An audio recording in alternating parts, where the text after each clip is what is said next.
We got the red. I am seeing red across my screen. That means that we are live. As you all can tell, I am not alone tonight. I got my man Painfully on the Tech here and my dude Roberto Blake. So I'm gonna tell you all how this is gonna go. Basically, you all know if you've been paying any type of attention over the past like 28 to 48 hours in the tech space, actually over the past week, if I remember correctly, there's been a lot of stuff going down on the Twitters and on the YouTubes and things like that. So most of you guys are aware that Trent made this video last night.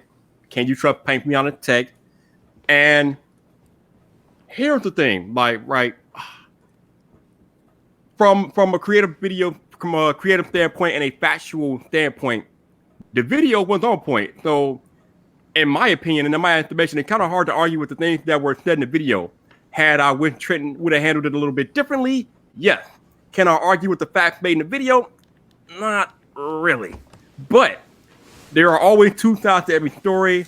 And I think I can't really put words in his mouth. I don't want to talk for him. But I think the reason why Trenton really made the video in the first place was because of the tweet that Jason put out there dismissing small creators. I think it went something to the extent of he was upset that he didn't get a Pixel 4 and other smaller creators got the phone. And that single tweet rubbed a lot of people the wrong way. And I think it was that particular tweet that sent Trenton off into making that video. Now, I might be wrong, but I don't really think so. So I was talking to my man Jason, and I'm talking to Roberto or whatnot. And Jason told me that he didn't really mean the tweet to be taken in that way. He didn't really mean it like that. And he pointed out, and rightfully so, that Jason has supported small creators. So it's not like he's against small creators. He supported small creators in the past, but it's no use to any of this coming from me. Excuse me. There's no use to this, me telling you any of this. So I want Jason to tell us what you meant by the tweets and just give us your perspective on where you see things. I mean, thank you for that intro, man. The first thing that I got to say is, you know, that I am truly sorry that the things that I put out there hurt people, rubbed them the wrong way. I mean, it's not me to do that. So I just really want to lay out that apology. Ultimately, I'm totally responsible for the things that I say, no matter what my intent might have been. I have to own up to that and just make a promise to folks that, you know, I'm working hard on being more self-aware and understanding like how other people see me as well as like how I kind of see myself. Um, I've been struggling quite a bit, and it's just led me to do stuff that I shouldn't be doing in the first place. I shouldn't be talking that way. I shouldn't be kind of saying that stuff. Um, I mean, I want to say that I promise it's not going to happen again. And, you know, this kind of situation is one of those where it's crystal clear to me what I've done and said has been interpreted in ways that I never would have wanted anything to have been interpreted. So from this point forward, yeah, for me, it's about understanding that people hear the things that I say and they might not hear what I think I'm saying. And honestly, I'm going to do everything I can to make sure that I don't put people in that position anymore. You know, this is all a growing and learning experience for me at this point, and I just gotta again say that I'm sorry for saying that, for going off about the Pixel. It was completely inappropriate. It was completely inappropriate for me to bring small creators into it, because that had nothing to do with what I was really trying to communicate. It was me in a weak point at a bad point, putting stuff out on social media that shouldn't have gone out on social media. And for that, I apologize. And for anybody who, Tito, another small YouTuber, made a video. His name's Tito. I'm blanking on the name of his channel. I watched his video earlier today, and he really crystallized what it felt like for him as a small creator to say, like, you know, it made him feel like he wasn't worth anything. And that's not where I am. That's not what I'm about. And it's, you know, I'm really sorry that happened. No, I completely understand where you're coming from, and I can back that up because, like we were talking about in private, you are the one who got El Happy Review into the Samsung. I think it was was it S10 event or Note 10 event? One of those events. S10 S10. event, yeah. You got them in there, so it's not like you don't support small creators. You have let me come on your podcast many a times, and I got like what, not even 3,000 subscribers yet, but you've let me in. You come on my show, I'll come on your show many a times. So it's not that you don't support small creators, but like I said, people were kind of offended by the tweet. So Yeah. I want to bring it to another point, and I need Roberto to help me with this because I want to make sure I say this properly and get this across properly. So some of the people some of the commentary about Trenton's video was that people realize and they know that you do battle and deal with depression, and you do have documented that you've talked about your mental illness. But here, where me and a lot of people, I think, see when you say you are dealing with depression and mental illness and things like that, here's what we see exactly. I understand you're dealing with depression. I understand you're battling. You do have battles with mental illness. I am not taking that lightly. I completely understand where you're coming from with that. I have nothing to say negative or anything about that. But on one breath, you made an entire video series called "Can You Trust," where you criticize creators constructively or not constructively, whatever the case, wherever people took it. You have an entire video series called "Can You Trust," where you criticize creators. So when you have an entire video series called "Can You Trust" on one end, and then when a creator criticizes you and brings it back, it's kind of hard for me and other people to lean on your depression and mental illness argument when you have an entire video series called "Can You Trust," where you criticize creators. So, Jason, I'm curious as to how your response would be to that sort of thinking. Well, I mean, Roberto had mentioned it in the comments of Trenton's video, and it's all true. But regardless of whether or not I have any kind of struggles, I'm not the only person in the world that has struggles like that. It doesn't mean I'm not responsible for what I'm saying and what I'm doing and taking responsibility for it.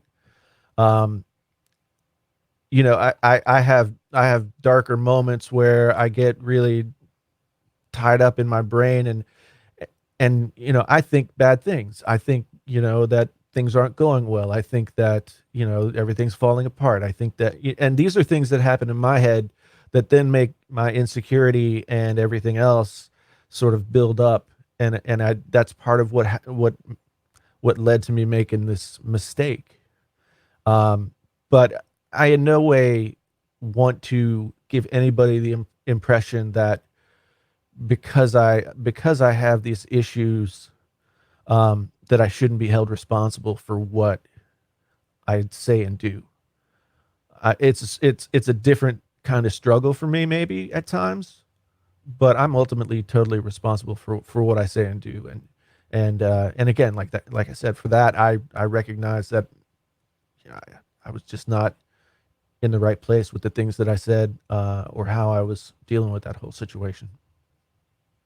Okay, I can definitely appreciate that. Roberto, why don't you add some content for it, man? I know you got something on your mind. My issue with that, with regard to the Trenting video, because thank you, Jason, and I super appreciate that you take responsibility, because that's what I'm all about. Is we are in control of our actions. We have to take responsibility for the things we do, the things we say, and there are consequences for those things, and we have to take our lumps. And I'm 1,000% for that. My issue was the lack of acknowledgement of the idea that when you're talking about someone that has these issues in context, you can't just say things like "man up." You can't just say things like "get over it," because I think there was a great line in the movie Joker, just as a point of reference, is that the problem with having a mental illness is that everybody expects you to behave as if you don't. And it's not to say that there's not any accountability for people with mental illness, alcoholism, addiction, depression. It's that the issue is you cannot have the expectation that the way they process information or circumstances or their level of self-awareness is the same as somebody who doesn't have those issues, because the brain chemistry is entirely different. And I just believe that context matters. To Gary Vee's point, criticism without context is empty. And so I just feel that one of the things you have to acknowledge is the fact that if you see something one way, we have to acknowledge that Jason doesn't see what we see. And it's not because he's stupid. And it's not because he's naive. It's because there's actually an issue that doesn't allow him to see it. And that was a struggle for me to learn how my own brother deals with one of his cognitive issues. And I have another friend who's a content creator who actually had a brain injury, um, and it changed like how his ability to process things works. And he's still a great content creator. He's still over 150,000 subscribers, I believe. He's actually here in Atlanta. But I just think about these things because I deal with the community so much. Yeah. That's definitely a good way to look at it, man. I think especially in situations like this when emotions are heavy and people are just saying things off the top, sometimes we forget to put ourselves in the other person's shoes. Like I said, we all know that Jason is battling depression or have battled depression, I should say. I don't know the current situation, but we all know the things that Jason is or has been going through. But sometimes when we get in the heat of the moment and we don't really realize what we're saying, then we completely don't take what he's going through. We don't put ourselves in his shoes at that point. So sometimes we might say things that we probably might regret later on, or we just don't really think how they might impact Jason. But like I said earlier, in the same breath, when Jason is openly criticizing creators time and time again, it's harder for people to think about what he's going through in his personal life when he's putting that out there about the creators. So you can't have your cake and eat it too. We gotta look at it both ways, and that's why I wanted to bring up that point. But I do appreciate Jason taking the onus and the responsibility of knowing that what he puts out there, what he says, has a direct impact, especially with the following that you have. You have over 69,000 subscribers. People look up to you. People come to you for your thoughts, opinions. They respect you. And I think, Jason, one of the biggest issues that you and your brand and your channel are having right now is credibility. Now, let me explain what I mean by that. So last year you made a video. I think it was the same night that I had my iPhone pre-order hangout. You made a video saying that you weren't going to pre-order the iPhone. It got 1 million views, and I think maybe a week or two later, you made a video saying you got the iPhone. Right. Now that to most people is considered a flip-flop, and you've gone and done that maybe 2 or 3 more times, I think, in the future. And that really messes with credibility because as a tech content creator, as a tech reviewer on YouTube, the thing that holds our audience to us, the thing that gives us that connection to our audience is the fact that they trust us. And the reason why they trust us is because we have gained that trust through having credibility. I think John Prosser talks about this a lot. It's the reason why he has to be right all the time because he has to maintain that trust with his audience by building up his credibility. And the more times that John Prosser is right, the more credibility he gains and that trust strengthens with his audience. But that's true of all of us, not just John Prosser, right? So we all have to establish and maintain that level of credibility. Otherwise, it's extremely difficult for our viewers to trust anything that comes out of our mouth if we can't maintain that credibility. So I think that's the big issue with the way you do your content, Jason. I, as a content creator, I understand why you do what you do. You're trying to manipulate people's emotions to get that click, and that's all good and well. But you're doing that almost at the cost of your credibility. And I would argue, I don't know how Roberto feels, but I would argue that your credibility is you have a lot more ride on that than getting that click. So I'm curious to hear your thoughts, Jason, on that stuff. I mean, there's nothing you said there that isn't correct. I mean, I don't want to try and explain and make it sound like any kind of excuse. Like the 1 million+ view video was like out of the blue and put me in a situation that, I mean, it was incredible. It was incredible to have that kind of support and to have that kind of viewership. But then like I didn't know what to do next.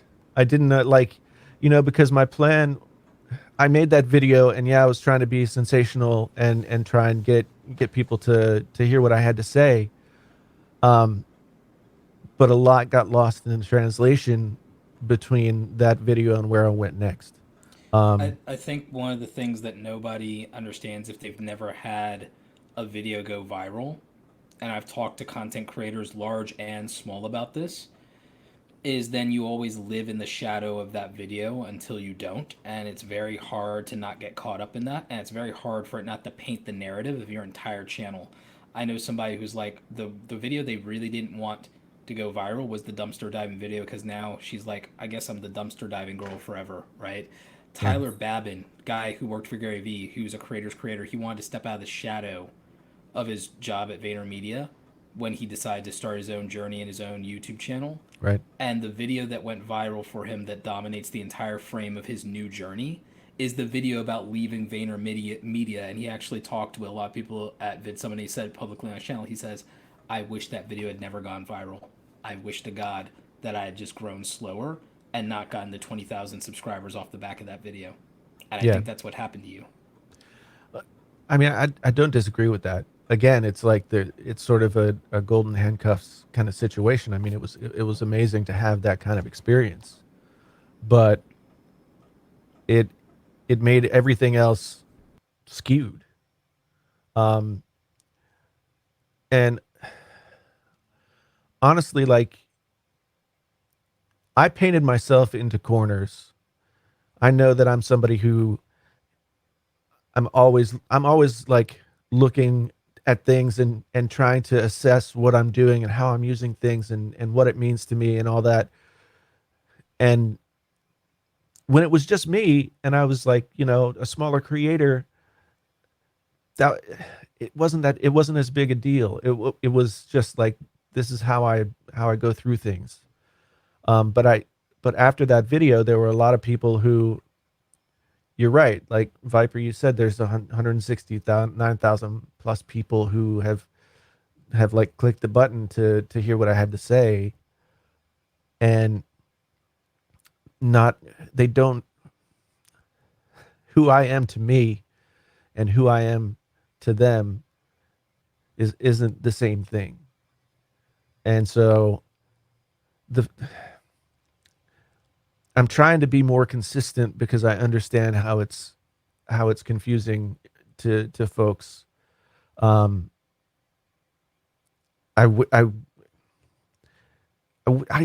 afraid to say anything because I don't want to sound like I'm not thankful for and grateful for everything that's happened, and that video included. But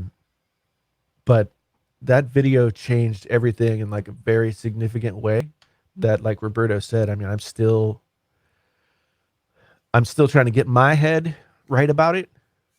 And I think I'm trying to get my understanding of my channel and what it is and how it moves forward. In reference to all that. So that's my struggle every day, is to like not say something that's not say something that's gonna confuse people. I mean, I don't mind confusing people as long as they understand where I'm coming from and we're learning together, you know. But I realize that my messages over time have been all over the place, and I've been working to get that, you know, my arms around that and to find better ways to communicate that stuff. What do you wish you had done differently in 2019? Oh, that's a good question. I mean, there's one thing about having lots of views. You know, if you get lots of views all of a sudden, it's kind of, I don't want to say it's like, but you want to recreate that scenario. Right. You want to keep going. Right. And you want to figure out what was it that made that happen, and how do I make that happen again? And it's not that I wanted, you know, every video to go to 1 million views, but I think along the way, as we turned over from, you know, 2018 to 2019, I spent a lot of time in my head, even though I was telling myself I wasn't. I spent a lot of time in my head trying to figure out how to get that next big video. And I wish that I would have just stayed in my lane and made the videos that I knew I could make. I don't regret any videos that I made or anything like that, because I think it's a learning process that you got to go through. When you go from one place to another, you know, whether it's from one job to another job, you know, or whatever, there's always that adjustment period. And I think, to answer Roberto's question, I just wish in 2019 I would have stayed a little bit more in my lane, continued to talk about the stuff that I love, you know, continued to talk more about the audio stuff that helped to get me where I am, um, and have those conversations a little bit more, um, as opposed to trying to create like a giant banger video about a smartphone every, you know, 2 or 3 times a week. All right, that is pretty cool. So I want to follow up on the flip flopper thing, because there are a lot of people right now in the chat that are saying that you should have the right to change your mind, this, that, and the other, and we shouldn't be that affected by it. And for the most part, I agree. But like I said earlier, when you make one video and then you change your mind and make another video, and you do that on a continuous basis, I'm not saying that you have, but you made these videos. You made a few of these videos. It kind of takes your credibility kind of takes a hit. But like I said earlier, also there is a reason why you make those type of videos, the flip floppy videos. That's what they're calling it, as you will. So I want you to take us right now, Jason. Take us through your creative process. I want to know what are you thinking when you make one video, and then you try to make the inverse of that video. Now, most viewers might see it as flip flopping, but you have a definite you have a creative objective that you're doing when you make those type of videos. So I want you to walk us through that creative process that you go through when you're making those videos. Well, I think, you know, there are a couple of things that go on.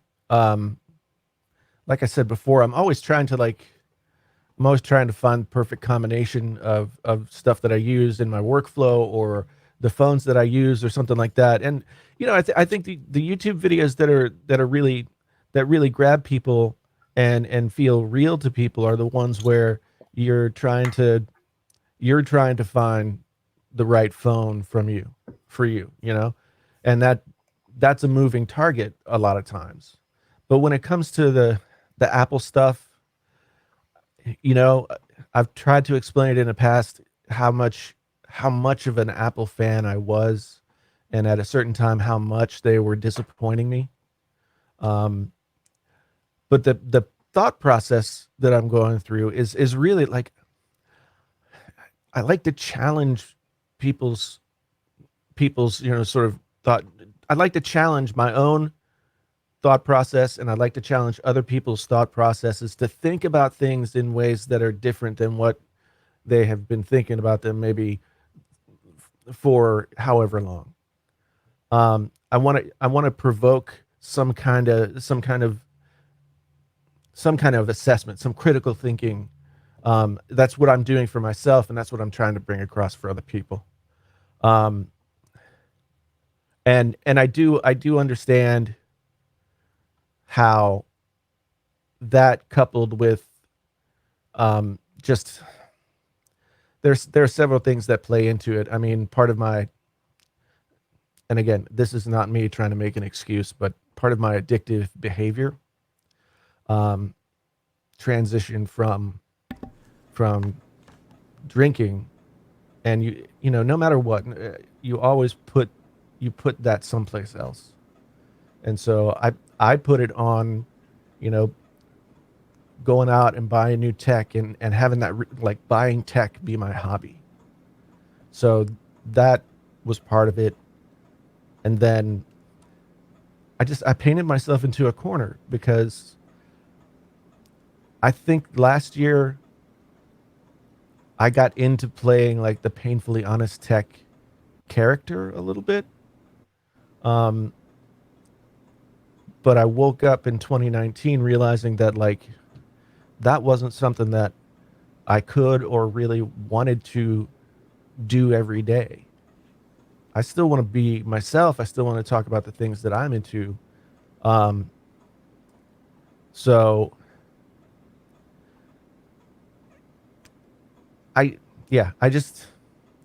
it was a lot of learning in front of a lot of people really quickly. And again, that's not me trying to make a mistake, or trying to, you know, explain away my mistakes, but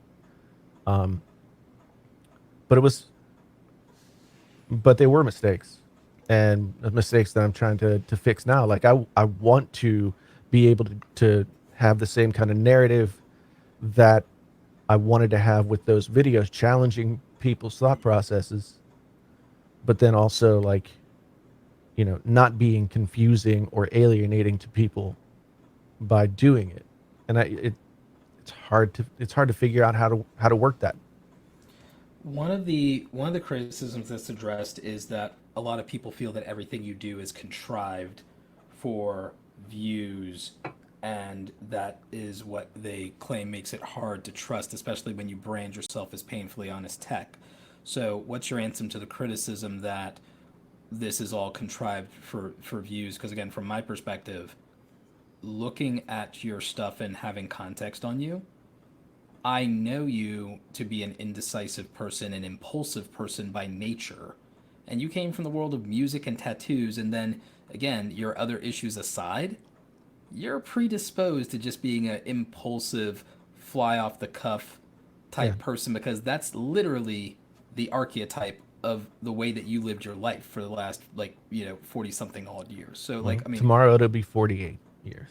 well, happy early birthday. No doubt. It's a little rough. But what do you say to the criticism that this is all, and your whole narrative and contrarianism is, and flip flopping is contrived or done for views?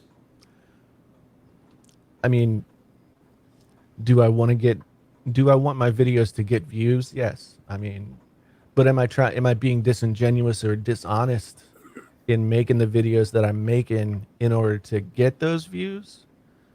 That was never my intention. That was never what I was trying to do. I mean, people put out talk about like clickbait titles and that sort of thing. But I just like to. It's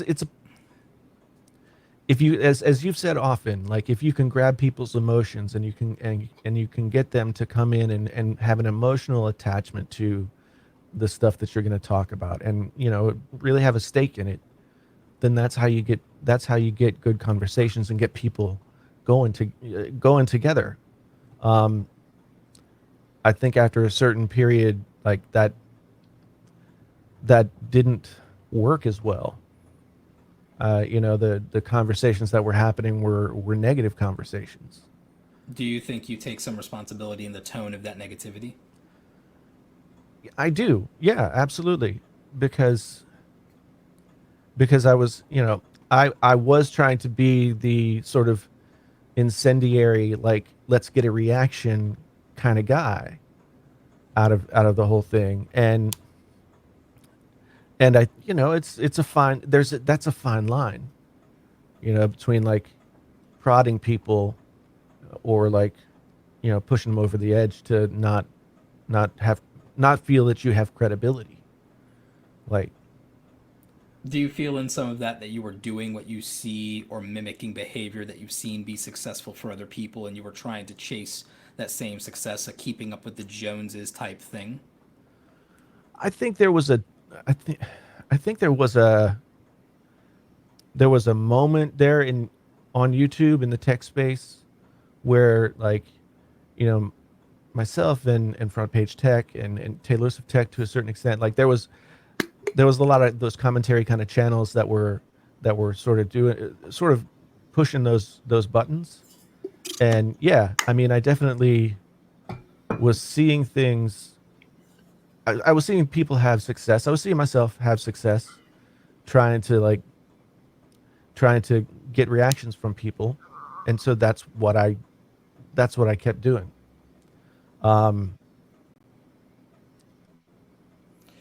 In terms of like people's ability to trust, knowing that you by nature are an indecisive person. And by the way, I think the facts are the facts, because one of the things I'll give Trenton Marshall credit for in his video commentary is that I don't dispute the facts and substance of what he says. I have some issues with some of the theatrics and tonality and lack of context in specific areas, but 95% of that video I agree with.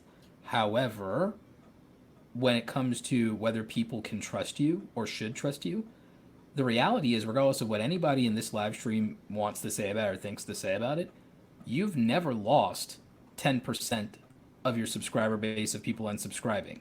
You have over 160,000 subscribers, and the most I've ever seen you lose in any given period of time is maybe 1,200 people. And I've seen controversial people do a lot worse. I've seen people do a lot worse and piss a lot of people off. So, first of all, I want to tell you personally, your channel is not in jeopardy in any meaningful way. No, not at all. Like, that's just like people like, that's just people bandwagoning if they believe that, or if they believe that, they're incredibly naive.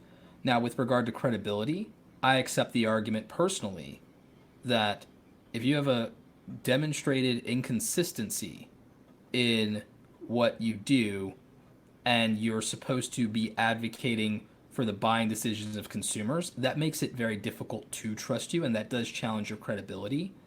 I want to know that given the nature and the self-awareness you're coming to with being inconsistent sometimes, wanting to try different things and wanting to provoke these conversations, how do you feel about your ability to maintain credibility and whether you think people should trust you? Where do you leave those people who are questioning that?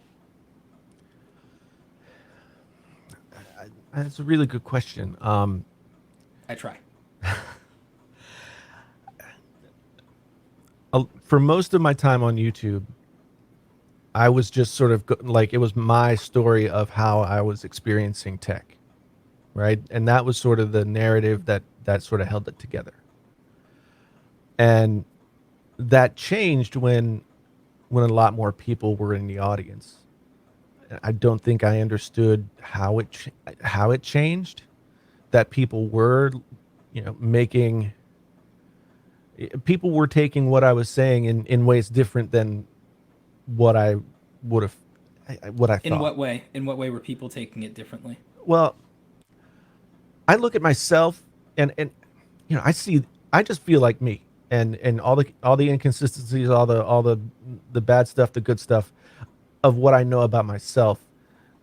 It was really hard for me as I got bigger and more subscribers to understand that the people that were watching my channel knew a different me. And that's where my self-awareness kind of hit a roadblock, because I couldn't see myself that way. I always see myself as like the guy who's like two minutes away from failing, and so when people are looking at me and they're listening to what I'm saying, and I'm giving them mixed messages, like, now I understand where that comes from. And I understand that there are people out there who are looking to people in tech YouTube or any space like this, where you're trying to help them make purchase decisions. And you say one thing, then you say the other. Like, if they took your advice the first time, then I can totally understand how they could feel completely betrayed. And that was never my intention.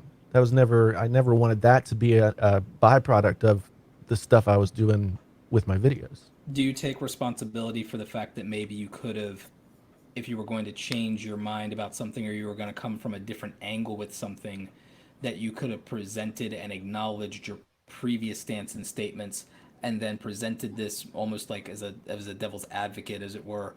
Do you feel that like you can take some responsibility for the fact that it's like your execution of how you present yourself or how you present an argument might be flawed because you went passionate on this one thing, almost like dying your sword, and then 2 weeks later, well, let's go a different way? Yeah,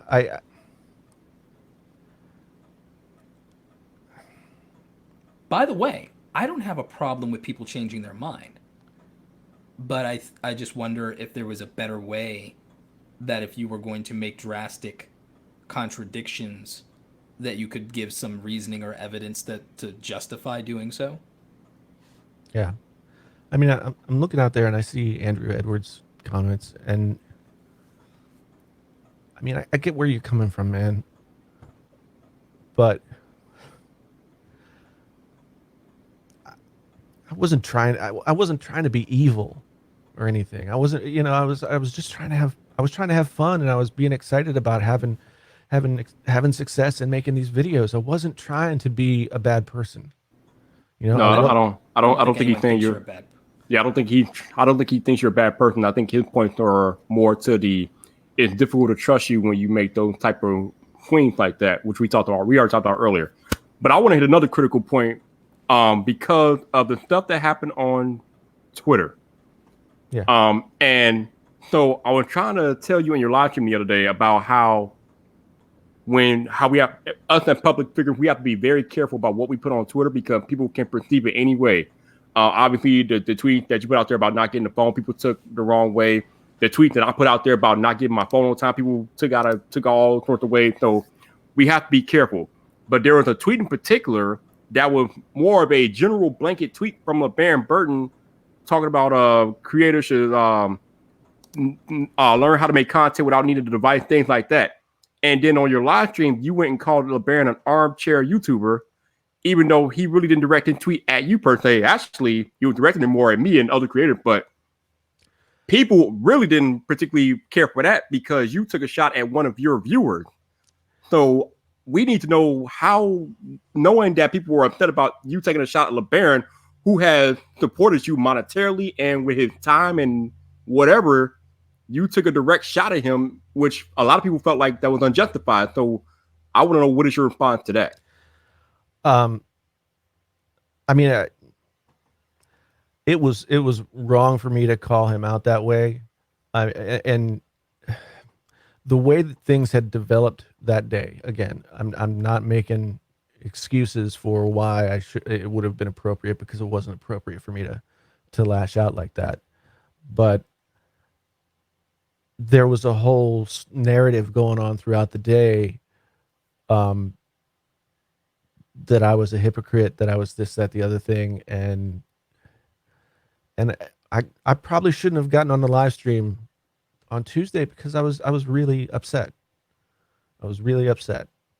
And so when I read LeBaron's tweets, even though he didn't name me specifically, like I'd been hearing this from all other places. Like I had to, in my mind, I believed that it was directed at me.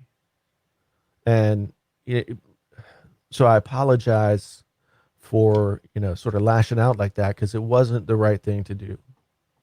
Yeah, it wasn't the right way to handle it. And so LeBaron, I'm sorry that I did that. And, I hope that my apology is enough, because I mean, I respect everybody in this community. I appreciate this community so much. Like I appreciate that you guys are giving me this opportunity to have this conversation with everybody here. And that's something that's special about this community, So I made a mistake, and I said the wrong stuff, and I reacted out of like emotion as opposed to like really being more thoughtful and such about what I was saying in the moment. I was just, I made a mistake. What do you think is your biggest takeaway and the thing that you can say positively that you may have learned or that you agree with from Trenton Marshall's video about you?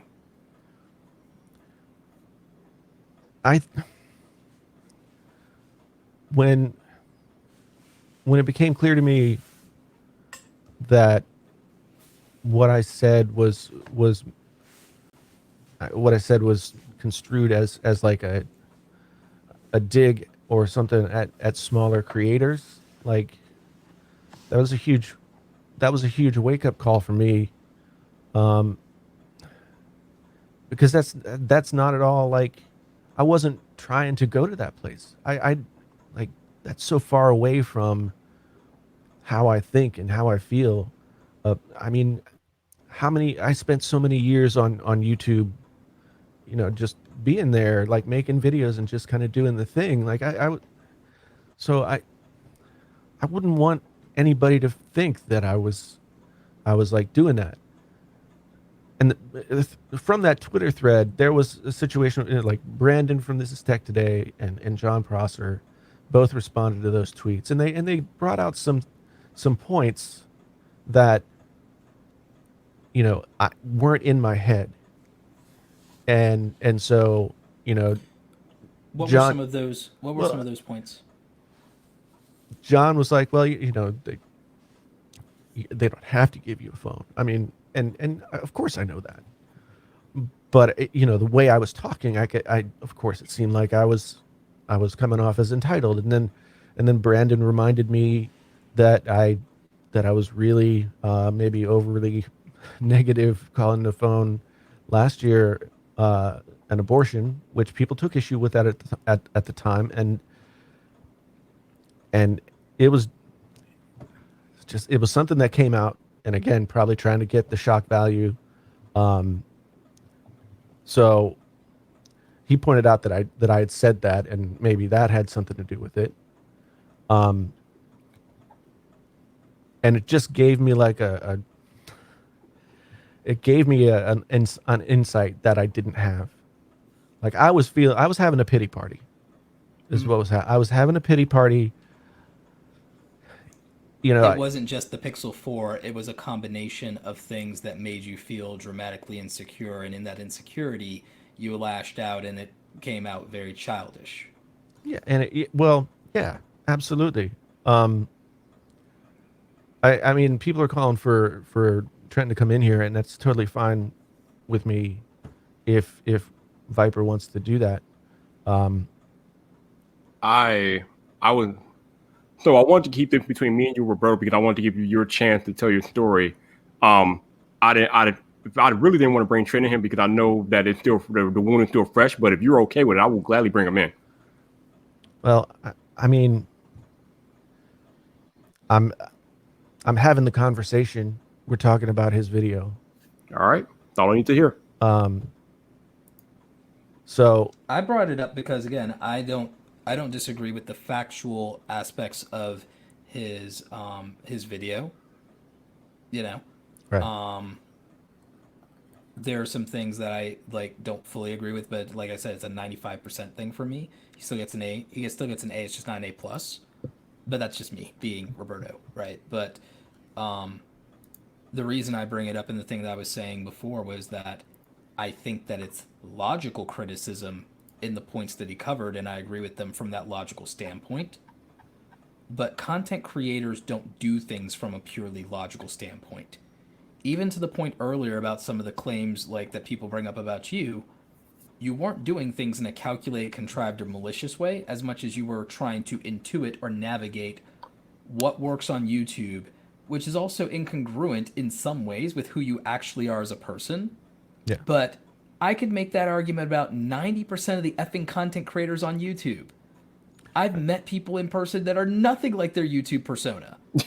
I spent an entire week at VidSummit with people that are a damn persona on YouTube. So, I mean, I'm just saying that that's something that I think is worth discussing. But Trenton, how you doing, man? I'm doing pretty good. How you guys doing? What's up, dude? Thanks for coming I'm in. finally not sick anymore. Well, that's a good thing. Freaking VidCon virus. Gotcha. So I was listening in. I told myself I was going to go to sleep and sleep on it, but I wanted to tune in just to, hear everybody out. And regardless of what people think, I still want Jason to succeed. Okay. Because I was on Tech King Mike's channel earlier and I provided some context, and I'll provide that same context here for anybody that didn't hear it. The main point behind that was I honestly felt like I had no other way to really reach Jason. And I've been there before. Like I told people when I was growing up, like I had, issues, like my mom was here, my dad was here, and then I wasn't listening to my mom, and my dad was trying to, all right, I'll let her do the thing, and, that kind of comes in here because there were other multiple creators who were way larger than me, that had a way bigger influence than me, that reached out. And part of that video where I said, I'm like, you used to be at 5,000, you used to be at 2,000, you used to be someone that had 2 subscribers. So I know that concern was still there, but I kind of feel like, you know, I would want someone to call me out. Okay. If I had done that, I would expect anyone on this panel to call me out. And that's to be real. If I had did that and you guys called me out, that means you guys cared. Because if you don't say anything at all and you just let somebody just go crazy and go wild, you don't care. That's to be honest. I agree with that 1,000%, Trenton. And it's funny. One of the things I said to Jason in DMs was that, Jason, if any content creator that we watch had done this, you would have called them out and you would have made a Can You Trust video about it, and you would have been justified in doing it. Like, that's what I said about the video that you made, Trenton, when I talked to Jason about it. And this was, and I want to dispel this myth right now. This was not to beat down Jason. This was meant to motivate him. I wanted to make sure, like, look, I still like you. I remember the content that you made. Sometimes you piss me off. and that's just to be honest. Like, sometimes I was just like, oh, come on, man. But I don't hate you. I don't want there to be no cancel culture. I'm not telling people, hey, unsubscribe from Painfully Honest Tech. I literally stayed off Twitter. I didn't embellish in anything. I didn't embellish in any of the comments. I barely responded to any of the comments, you know? Yeah. Mm-hmm. And I get it. Like, I get how some people are looking at it like, well, it might have been a view thing. No, if it was for views, I wouldn't have. I already know the tricks of the trade of YouTube. It wasn't for views. It was you wouldn't have made it a premiere if it was for views. Exactly. It was the best way I knew how to get a message across to you, and possibly hope that some people in your audience will help get that message across. Yeah, I appreciate that, man. I mean, it sounds weird to say, like, I appreciate that you made the video, but I do, in the sense that there's been something going on with me for a while. Lots of stuff has been, I've been struggling for a while to, like, get my arms around, you know, going full time on YouTube and knowing how to balance myself between, like, this is my job and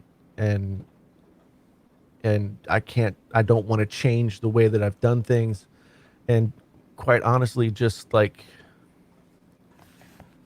I've spent the past month, like, scared to death, not knowing what to do. And so I appreciate, like, you crystallized a lot of what I had been afraid of, a lot of what I couldn't put to words myself. I mean, you know, on Tuesday night, through that whole, you know, 5-hour long podcast stream, you know, we were talking about this kind of stuff. And so I appreciate that you took the time to say those things. Yeah, and to clarify another thing, this provides context. I'm gonna be 100% honest with you guys. By the time I had tuned in and watched the live stream, it was a little bit later. I'm on Eastern Standard Time and stuff, so it was a little bit later. I'm dealing with my kid. I'm dealing with going to work. I maybe got about 20 or 30 minutes in. I didn't get a chance to finish the live stream last night. I finished it today. But when I first came in, it was just like, yeah. And like Zach said, it's optics. And I'll say this, you know, because I'll speak for a lot of people. If anyone else, just like the people who came into the stream, they're like, man, what's going on? What's the problem here? I don't understand. Somebody explain this to me. Imagine if one of your audience members or one of Roberto's audience or one of Viper's audience who's not on Twitter comes in to that stream and sees that 10 minutes. And that is your impression for those 10 minutes. Yeah. And you can kind of see where that goes. And that was piled on top of the tweets and the discussions. And when you look at everything, I was just like, look, I have to say something. I feel obligated to say something. And I'm pretty sure other people felt the same way. So like I said, it's not to destroy you or tear you down or say that you should never record again. If I could crystallize this message and make it crystal clear, if you are having issues, reach out. If you need help, reach out. Get the help that you need. Don't self-sabotage yourself. Don't self-destruct to where you ruin all the stuff that you built up. Whether, you know, if one person's telling you one thing or somebody's telling you something else, go make sure that you're level. Because as you can see in today's world, one tweet can sink you. And you had multiple tweets. All right, let me step in real quick, Trent. So not too long ago, me and you were talking about optics. So I got a question for you. Yeah. What do you say to people who feel like you could have handled this in a more private fashion? I feel like, you know what? I'll be honest. For everybody that says I could have handled it in a DM fashion, in a different fashion, sure, I could have. Hindsight is 20/20. You can only really do what you see in front of you and what you think is best. At the time, when I looked at everything and like, look, I'm little old me. I got 4,100 subscribers. Okay.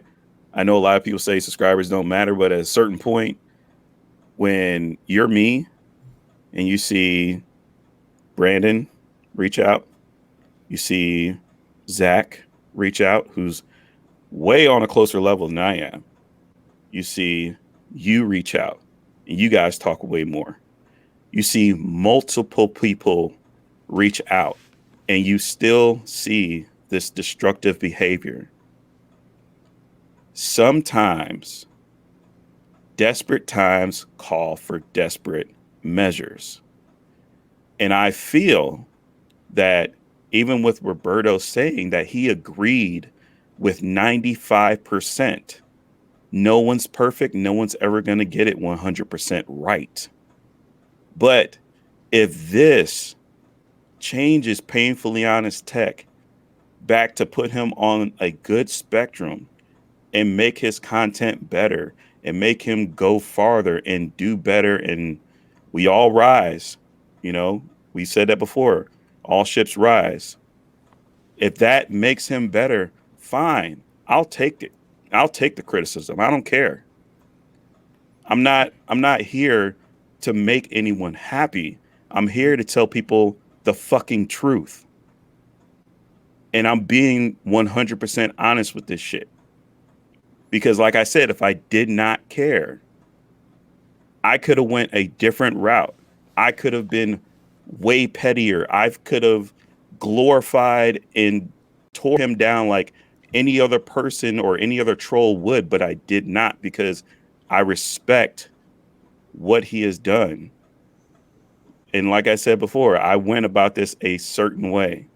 You did it, in my mind, in the best way that most people could think to do, because you met the standard of logical criticism. Most people do not meet the standard of either logical criticism or constructive criticism in any meaningful way. But I felt that you skewed more on that spectrum than I think anybody else could have.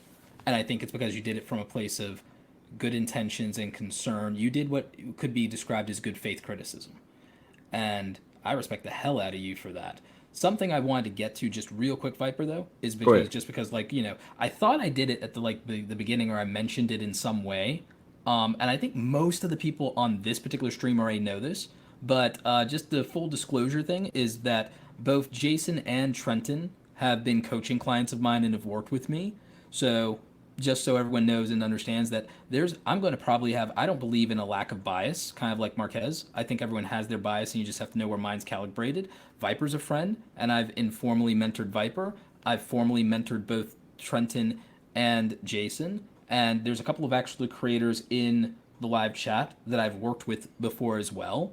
So that's just a full disclosure disclaimer. And I thanks, Andrew, I don't even see how that even matters tonight. Andrew Edwards brought it up because I think it's contextual for some people. Like, oh, you're taking somebody's side, or someone named, I think Cecil was it, asked if even the comment I left on Trenton's video was about protecting my brand, or was it defending Jason as a friend. I felt it was more adding some context and just my own personal opinion to the mix. I don't need to protect my brand from anything that another content creator makes on their own channel, because every content creator is responsible for their own content, which I think is the theme of tonight's video is everyone's responsible for their actions and for their content and for their own stuff. All right, so since we're going on full disclosure, since people want to talk about full disclosure and what's happening, what's not happening, there was no coaching involved in this live stream. And I did brought up that we should give Jason a platform to explain his story. That's what's happening here. I invited Jason and Roberto on to give Jason's side of the story, and I invited Roberto on to add some content because you guys know how eloquent Roberto is and explaining stuff. So I invited Roberto on here to add some context to what was going on. But not to mention, you and I had already planned a week ago to do a live stream together tonight. Right, but not this particular live stream. No, this is something different. No, we're going to do something totally different, but tonight was supposed to be our night. Tonight's live stream, which is an opportunity, I want to give Jason an opportunity to come on here and tell his side of the story. Now, there was an idea for him to do an apology video, but I was like, that's not going to go over well. So I thought it was better for him to get on this live stream with us to tell his story. That is what's happening. That's all that's happening. And I think it's gone over pretty well, actually. So I appreciate Jason and Roberto, and I appreciate Trent hopping in here too to give him perspective. And now we can all move on. We can do better, because at the end of the day, we are all here for the same reason. We have a passion for tech.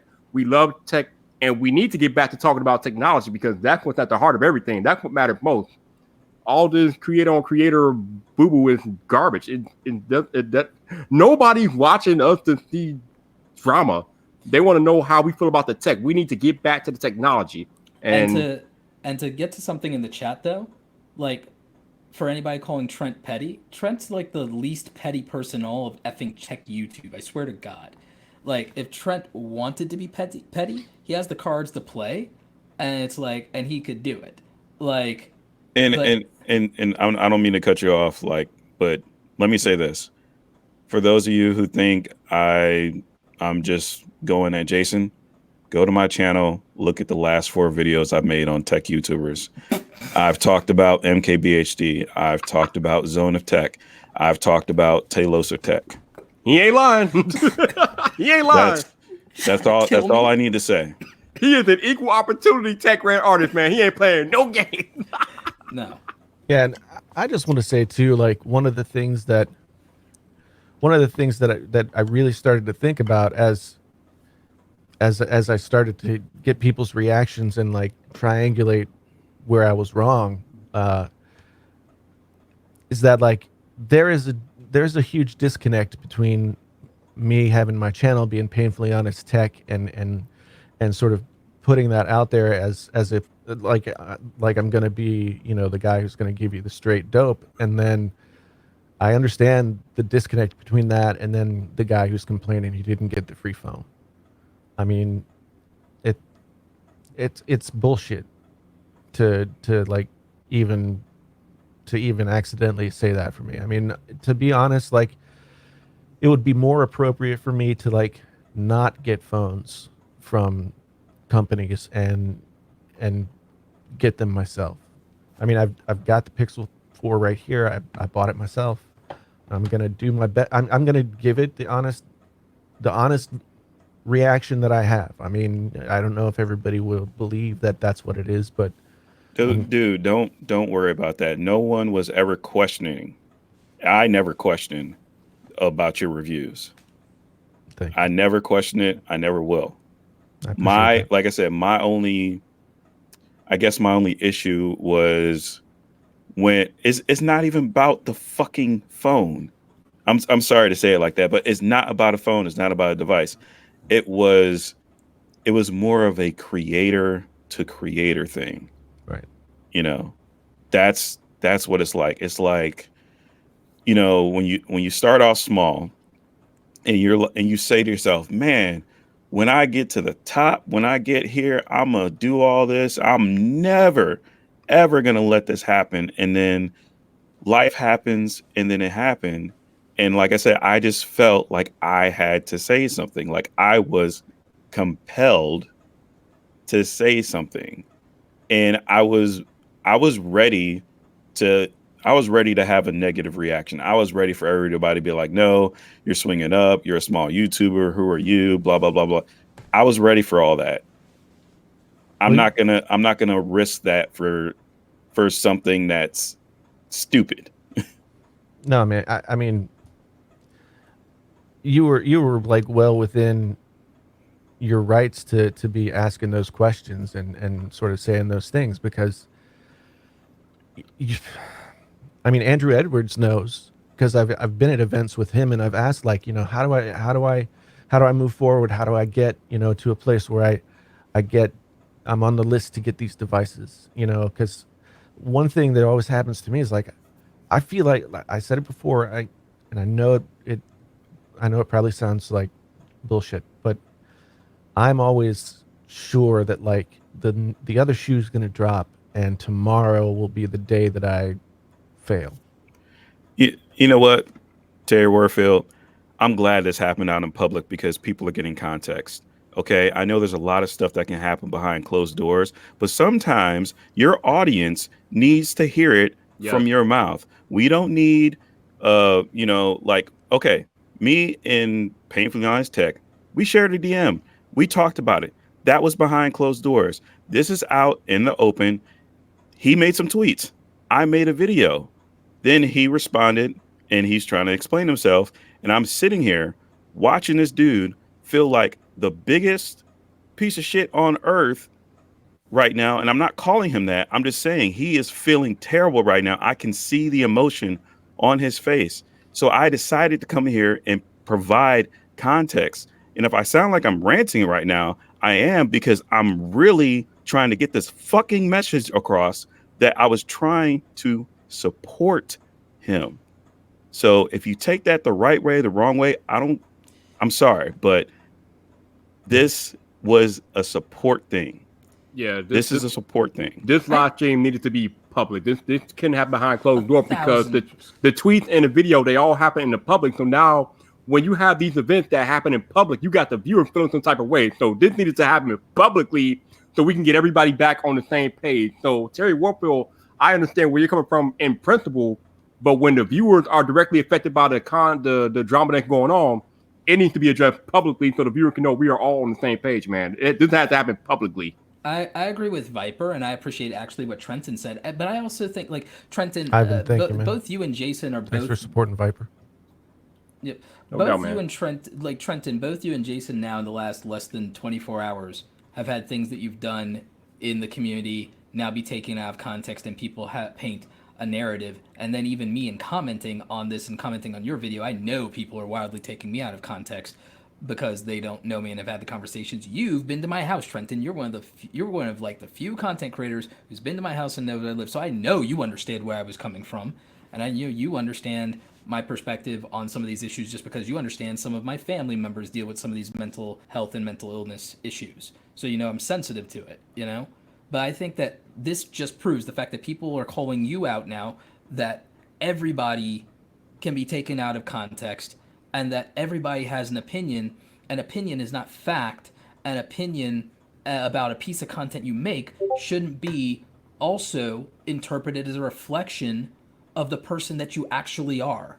And I think that's the real one of the many lessons in this entire thing. Because look at the narrative people are coming up with now with Trenton. And this is not to put Jason on blast, but I have provided enough context to say that multiple people had already reached out to Jason publicly and privately. Okay? So take it as you will, okay? I'm not going to apologize for that. No, I don't think you know, there's nothing for you to apologize about. As John's saying in the chat, like, you know, when you're out in the public and you behave badly, you should be responsible for you should be responsible for the bad behavior. And I've been in a bad place, and not seeing things clearly, and this really helped me to do that, just to have these conversations and like be able to put a finer point and have a better understanding of, like, you know, where I was wrong, and how people could see it that way. Like, even if my intentions on any of that stuff were 180 degrees the opposite way, it doesn't matter, because I said things that sounded like I was a giant asshole, and I I should own up for that, and I should recognize it myself, and I should try and learn from it, and not have those kinds of things happen again. I shouldn't vent on Twitter when I'm feeling insecure, when I'm feeling upset, when I'm afraid of like what's happening with my channel or with my life or anything like that. I shouldn't be going on Twitter and just venting my spleen and being kind of petty about it. And that's the moral of the story. That is the moral of the story that I want everybody to see. Because I tweeted this earlier. I get that people want to share their opinions. I get that people want to share their feelings.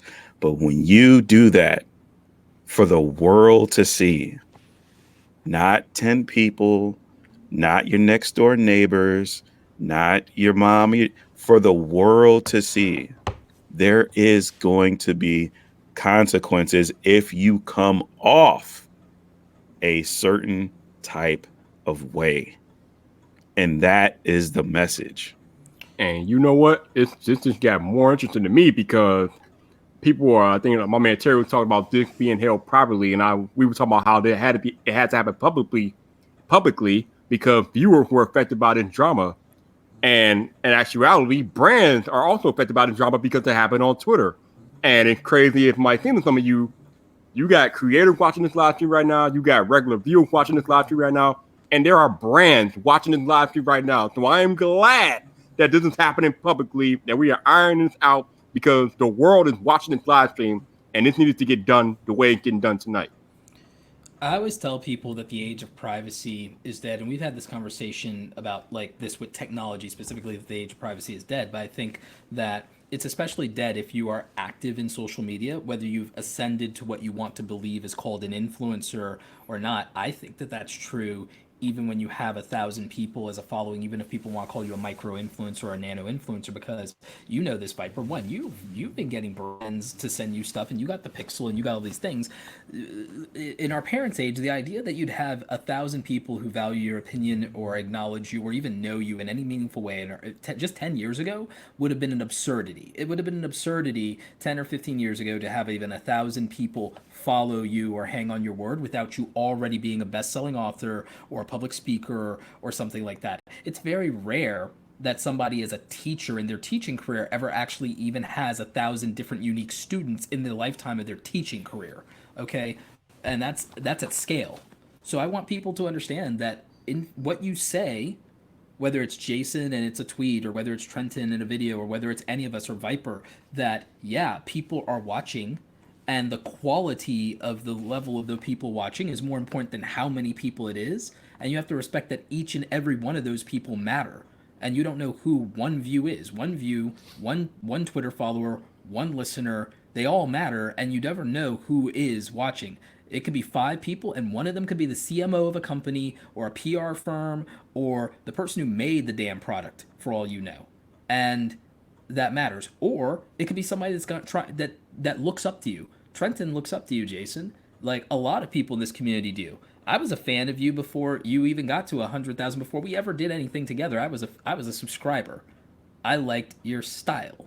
I liked seeing something different on YouTube. I was watching you and Telosiv and Prosser before all of you blew up, and I was a fan before I was a friend and anything else. So, you have to respect the audience, you have to respect the community, and you have to take responsibility for anything you do. And not just anybody on this panel, by the way. Everybody in the live stream, everybody in the comments, anybody watching this in the replay, that applies to you too. Yep. Take responsibility for everything you do in your life. And it doesn't matter if you're a content creator. If you're on social media, you are being watched. So you better be aware. If you're a human, take responsibility for what you do in your life and take responsibility for your choices, your decisions, your words. And by the way, I'm not perfect by any stretch of the imagination. Do you realize how many regrets I live with? Hey, before you get into that, I want to say thank you, Viper, for letting me on. No doubt, man. Thank you. Thank you, Roberto, for hearing me out. I've always got your back, man. Jason, kick ass, take names, take it easy. Good night. Trenton, get some sleep, and let's catch you on the next one. Yeah, something that you were saying about, talking to brands and getting stuff for free and all this, like, it's a weird freaking reality to be in this position where brands send you stuff and you talk about it on the internet. It's a really weird reality. And like Travis is talking about the YouTube streets, like I know that, just like we were saying before, you watch the people that you like and you see them, having the success, and you're like, you feel like you're getting there, and there are benchmarks that show you that you've done that. But then suddenly you're like caught up in the thing, and that thing is not the real thing. And maybe that's a little bit of what LeBaron was getting at with the, it doesn't take the product to make a video. Like, I don't know. I don't want to put words in his mouth, but it's one of those things where like, shouldn't really care about who's watching you or who's subscribed to you or like who's getting a phone or who's doing this, that, or the other thing. And I'm not doing it. Like once you get caught up in that, you get lost. And that's exactly where I was. And I've been there before. With other things that I've done. I've gotten lost in the stuff that isn't important to what it is that you're doing or that got you there. And then I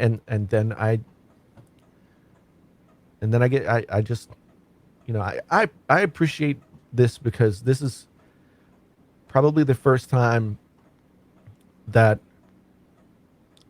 I've been forced to actually recognize my own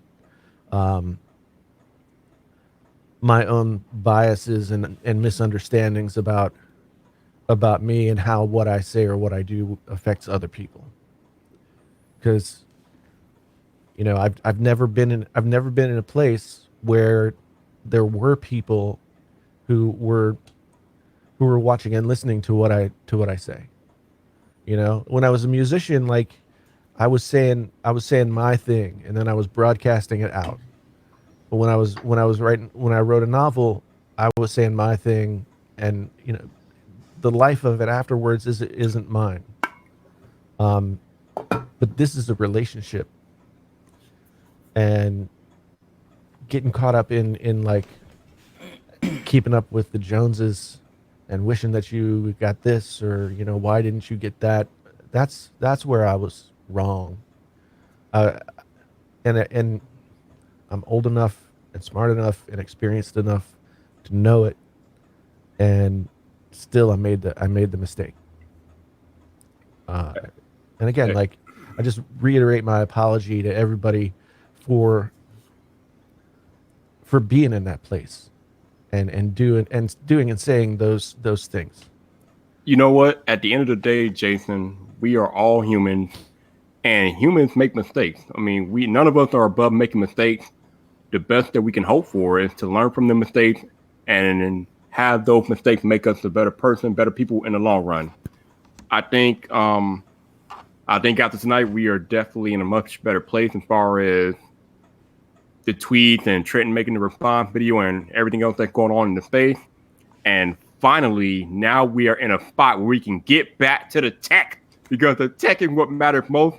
And the tech is why we got here and how we got here. So now we can get back to the tech. You can go back to being painfully honest tech. We could talk about the tech. The Pixel 4 is still out there. We got to talk about that. And that's what we should be talking about because that is why the people want to watch it. They want to know our opinions about tech. They're not about this drama stuff. So I'm glad we were able to get this out in the open. I'm glad we were able to get this talked about, get it done, and now we can move on to the tech. The Samsung Galaxy Note 10 is the Samsung Galaxy Note 10 Plus is a superior phone to the Google Pixel 4. I said it.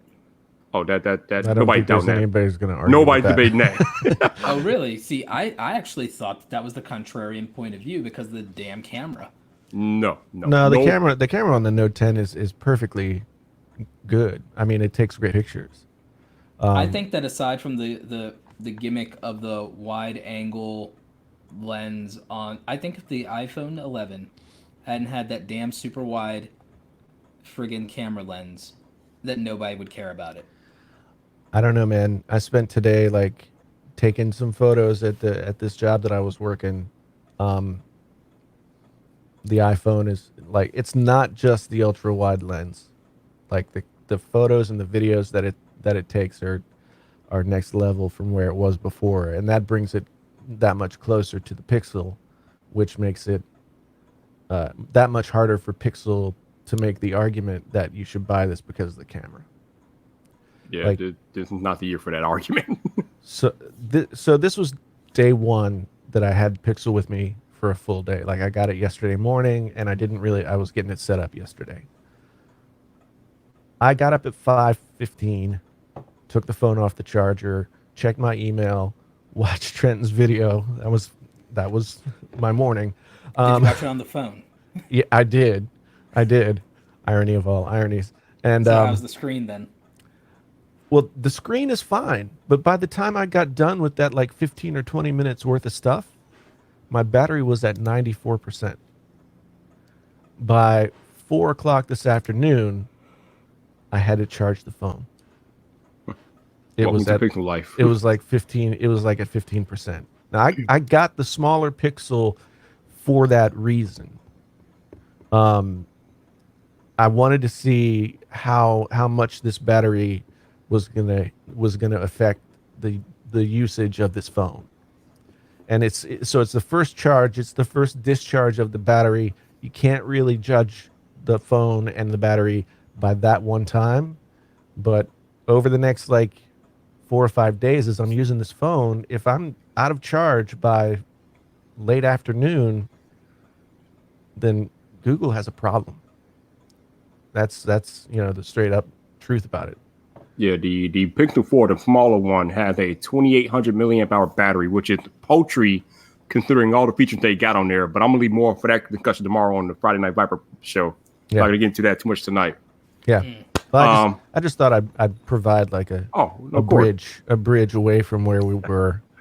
I appreciate it. And I do want to say, man, thank you to both you and Roberto. Like you guys are good friends, and I appreciate, like, this is difficult stuff, and it wasn't just like getting on this live stream. You guys have been talking to me all day and helping me, get my head around this, and I do appreciate it. I appreciate everybody in the chat, everybody who's come to watch the video or the live stream, and I wish you guys could have been at Vid Summit. Like, I really do. One, I would have loved to see you guys in person again, but I just think it would have been transformative for you. There was so much bonding in the community. It was so much creators showing each other that they care. and like there were even some people who squashed some old beefs. There were like there was so many people just opening up and talking about what their creator experience is. There were a lot of larger creators like being very candid and very honest. Like Peter McKinnon was very honest about his own experiences with burnout. Casey Neistat was like very deep into it, and like there were some very good conversations that were had about just how hard it is to live this life, because it looks, and it's a very privileged lifestyle. It is a very privileged thing to be able for your career to say you're a content creator or you're an entrepreneur or that you're a YouTuber or whatever. In privilege there is, and it's often taken for granted. But what's taken for granted also is that the grass looks really green when you're on the come up, and then you think, oh, if only this happened, I will have made it and everything will be fine. It's a boss level fight, my homie. Like, it's going to be, you got level 50, the enemy's got level 52. Yeah, I mean, going to Vid Summit last year, meeting so many of you guys and talking and hanging out. I mean, it was a fantastic experience, and like this year I really wanted to be there again, but this is also the year that I decided to make the leap into doing this as my job. And I know that there are people out there who think like that YouTubers like are making tons of money. I made the decision because it was a risk, but I was at a place where I thought I could do it, but it's scary as hell, and like I couldn't in good conscience like scrape the money together to go to Vid Summit and feel like I was being responsible. It's rough, man. It doesn't, like, I mean, I'll say something about YouTube money that a lot of people probably, I don't think I've said that. I don't know if I've said it publicly and everything like that. You pay self-employment taxes. You're taxed as a business. It's not the same thing as a job in that regard, and the pay ain't consistent either, even barring other things you do. Like, I'll just tell you guys, here's a real number. Here's a friendly number. I paid $38,000 last year to the IRS. You realize that's like more than most of the jobs that I worked when I was like an employee. Like that, I paid the IRS more in taxes than I used to earn as an employee sometimes. Like, you're making me very scared. I believe it. I believe it. It's not all sunshine and rainbows and brands giving you free shit. Like, there's like, and like, changing accountants is a pain in the ass. Balancing your work-life balance stuff. Like, I took a lot of time away from the channel and making content to focus on my physical and mental health. I lost, like, I took my workout, I took my health seriously. I lost 9 pounds in the last 3 months, guys, because I took my health seriously and I put in the work. Yeah. I'm not where I want to be yet, and I still got to build up more of my body and more of my stamina again to get back into peak condition. But when I realized that, wow, I dropped that weight that I put on, and I feel great. I feel the best I've felt in like maybe 2 years. I mean, I can't tell you, like, I want to cry about the fact I dropped 9 pounds in 3 months because I decided to make it a priority, and I still feel like I can do better. You gotta take care of yourself. I mean, I think you and Zach both were on the health kick. What's up, man? That's a good look. Our other friend in Atlanta, Jay Liebs, other Jason Liebman, he's dropped almost 30 pounds in the last 4 months. Zach, what did I tell you about asking people about their weight, dude? What are you doing? Stop it. Yeah. Jeez, that kid, like, I'll tell you. But like, it's hard. It's like you to find time to do everything, and then you get in your head about everything, and then the money is the money, but there's like a lot of other things that go with it, and I feel like a lot of creators are like afraid to talk about it, or they don't think people understand, or it'll sound like complaining and like they're asking for sympathy or something, like, whatever. But like, I think that this whole thing is glamorized so much that people have no baseline for what reality actually is. I watched a clip from the H3H3 podcast when Casey Neistat was on, and he was talking about how YouTube is different than a lot of other art forms, quote unquote, You know, because if you're a musician, you know, you're not doing every single job that, you know, from soup to nuts that gets your music to the people, right? If you're it's there's like a big support network behind a lot of these kinds of jobs. But when you're doing YouTube, you're doing like you're coming up with the content, you're filming the content, you're editing the content, you're putting out the content, you're promoting the content, you know, and then lather, rinse, repeat, you know, several times a week or whatever. And he talked about how he that really affected him. And I mean, I know like Casey Neistat's somebody that I look up to. And when I hear somebody like Casey Neistat like having real talk about that and recognizing like the symptoms and stuff of what he's discussing in my own self, like, yeah, it's it it's scary a lot of times. I mean, I've said several times today that I'm scared, and I am really scared. And um,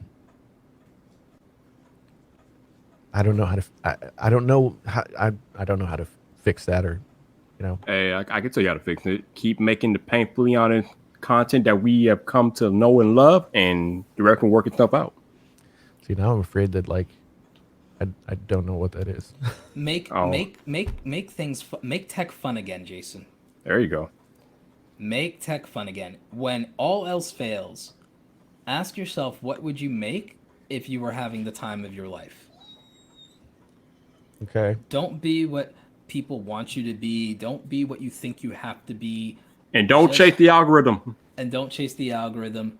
Make something fun and entertaining that someone like you would watch, and make something that turns your channel back into a destination. Your channel used to be a destination. You have to get back to the core of that. And the core of that is not predicated entirely in the content and the topic that you choose. Some of it is. Don't overthink it. I'm the overthinking guy, okay? I get it. Like, trust me. Right. But the thing even I learned with taking my hiatus and also starting a new channel is that you have to be mission driven, and you have to, at the end of the day, like, make something worthwhile. You have to make something worthwhile, and you have to answer yourself, why should anyone watch this and give 15 minutes of their life or 10 minutes of their life or 5 minutes? Like, and when they do that, what are they going to walk away with? And, you know, if you Right. think about it and you look at some of the videos that you've done that you're unhappy with, you'll realize that it's because people are not walking away with a feeling that you would like them to have. Yeah. And so you just have to change that of like, when someone walks away with this video, will they feel entertained? Will they feel informed? Hopefully both. And will they feel like they had a fun ride, however it goes? Just make tech fun again, dude. Yep. Yeah. And Yeah. it might take time, but eventually you'll get back to it. Well, I mean, I've been accused of taking things too seriously, and maybe putting too much weight on. You know, like what's the difference between before I quit my job and after I quit my job? The videos have to work, right? So then my mindset is already screwed. So I have to get back to the thing that, like, I was free and easy to do the things that I wanted because the stakes weren't there. I have to be able to do that now. Yeah, you got to go back to functioning as if the stakes aren't there. Basically, even though it's kind of crazy to say, but it's the truth. Because once you put that pressure on yourself, then you're gonna find it harder to do what you want to do. It's why I caution everybody about at what point and what level, and you and I have had these conversations, Jason, privately, Yeah. like at what level, at which point you should transition to being a full-time YouTuber. And I'm always reluctant for people always do it earlier than I would usually recommend or have recommended. And one of the things that I'm insistent about with the diversification of revenue is to try to take it away from video performance so that you can maintain creative freedom, integrity of the content, loyalty to the audience, and also not have the financial pressure that is going to make all of those things inconsistent or make those things not the way that they should be. Right. And I recognize that within your particular videos and your genre and other things you're doing, that's more challenging. I'll try and find some more thoughts for you that could work or that you suit your skills. But I like the idea you had of doing something IRL outside of YouTube with your music and things like that, and with mentoring up and coming musicians and the local creator community in Iowa, because I think that you are someone who does very well as a teacher and as an educator, and I know that you spent a lot of time in academia and that you enjoyed it, and I think that you were good at it, and I think that you're not using that too, and you don't have an outlet for those things. I think that any skill that you have, you can't always make it work in YouTube.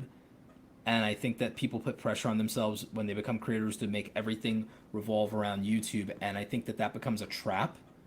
And I think it's how mistakes get made. Yeah. And it's why I've pushed so hard to try to teach everyone how to capitalize on their skills, even if they have to keep a side hustle or something else outside of YouTube, so that they aren't at the mercy of the algorithm and the AdSense or even their audience. Yeah. No doubt. All right, gents, I'm going to jump in here because I got to get off of here. But once again, thank you to my man, Painfully Honest Tech, for coming on to this tonight. I appreciate all the sincerity that you came on here with, man. I mean, it would have been easy for you to come on here and just blow us all off, but you did. You came on here, you were sincere, and I think that's what the people wanted more than anything. They just want to hear your sincere thoughts, and that's what you gave, so I definitely appreciate you for that. Roberto, thank you for coming in and providing the context and support, as always. I appreciate you. For those of you all in the live stream, which was a lot of you all tonight, my goodness, thank you guys for watching. I appreciate it. Just know that my man Jason is legit. He's sincere, and you should definitely, if you haven't already for whatever reason, go check out his channel, Painfully Honest Tech. You will definitely enjoy his content. But we out of here, and I will be back tomorrow night for Friday Night Fight, because why wouldn't I? That's what I do. I think I'll probably see you tomorrow night, unless somebody drags me out of this house. But I'm looking forward to it, and then we'll do another one-on-one sometime, Viper. I'll just hit you up in DMs. Sounds like a plan, man. All right, you all. I'm really looking forward to that, by the way. I'm really looking forward to talking. I know, man. It's been a while since we had our last one-on-one, so yeah, no doubt, man. Yeah. No doubt. Been a while. But until the next time, people, this your boy Viper, the man about tech. You know where to find me. So come back for more.